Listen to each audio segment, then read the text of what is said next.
Hi everyone, today I'm going to show you how to create a cool 3D perspective effects in Spring Video Editor.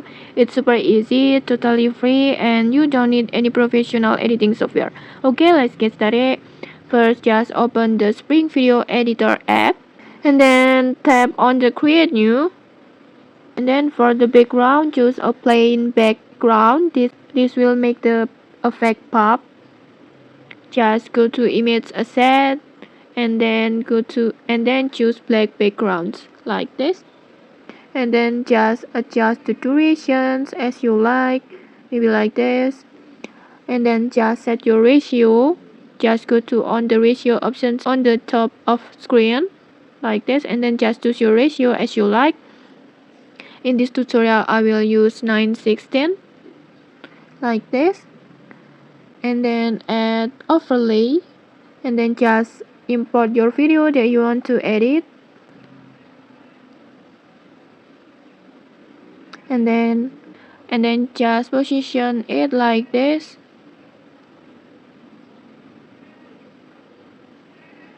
maybe like this.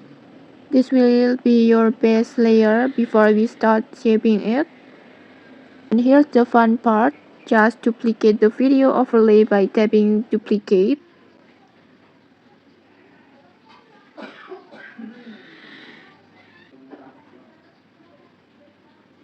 like this, and then I will position it like this, and then go to corner pin tool, this one, just tap on it, and with this corner pin you can grab its corner and drag it to reshape the video.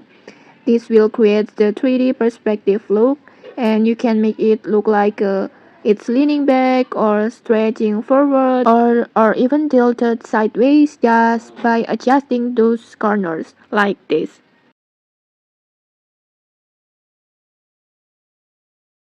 Maybe like this.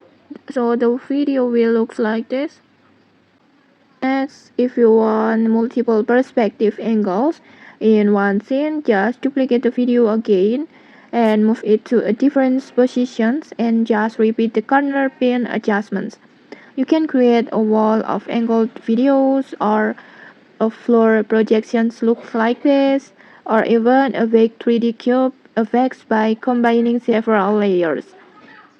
And once you're happy with the arrangement, you can add effects, filters, or text to make it more dynamic. You can do that all because Spring make it easy to line everything up. So take your time and just experiment until it looks perfect. And okay, that's it. You have just made a 3D perspective effect using only Spring Video Editor. No pro software needed. Okay, if you found this helpful, don't forget to like, comment, and subscribe for more tutorials. Thanks for watching and see you.